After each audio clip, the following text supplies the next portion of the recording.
சரி, இப்போது நீங்கள் கேட்ட திருப்பதி கோயிலின் குரு கதையின் பாகம் 1 பார்ட் 1 எழுதுகிறேன். இதோ திருப்பதி கோயிலின் குரு பாகம் 1. பல நூற்றாண்டுகளுக்கு முன்பு திருப்பதி மலை மீது பிரம்மாண்டமான திருப்பதி வேங்கடேஸ்வரர் கோவில் அமைந்திருந்தது. தினமும் ஆயிரக்கணக்கான பக்தர்கள் அந்த மலையை ஏறி திருமலையில் திருவேங்கடநாதரை தரிசிக்க வந்தனர். அந்த காலத்தில் கோவில் நிர்வாகம் மிகவும் சீராகவும் பக்தி நிரம்பியும் இருந்தது. கோவிலின் மத்திய நிலையிலே ஒருவர் வாழ்ந்தார்.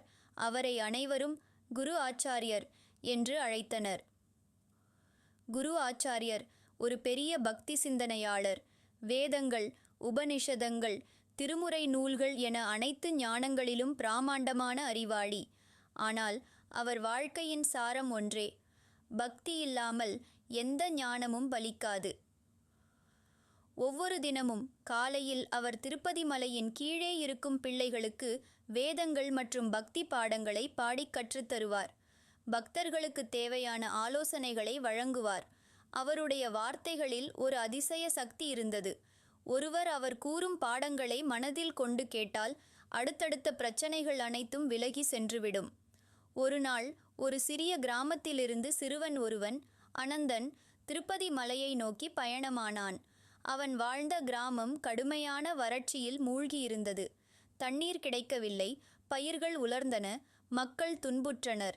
கிராம மூதாட்டிகள் கூறியது: அனந்தா, திருப்பதி கோயிலில் இருக்கும் குரு ஆச்சாரியரை சந்தி, அவர் உனக்கு தேவைப்படும் வழியை காட்டுவார்.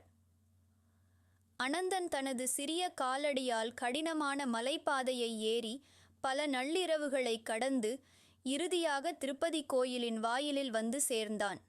அங்கு பிரகாசமாக எரிந்த தீபங்களை, சங்கீதம் நன்கு ஒலிக்கும் தூய காற்றை அனுபவித்தபடியே அவன் கண்ணில் நீர் கொண்டு இறைவனை பார்த்தான். அங்கேயே அவனை எதிர்கொண்டார் குரு ஆச்சாரியர். சிரித்த முகத்துடன், தெய்வீகமாக பிரகாசித்த முகத்துடன் அவர் கூறினார்: அனந்தா, நீ வந்தது நம் தெய்வத்தின் அழைப்பினால்.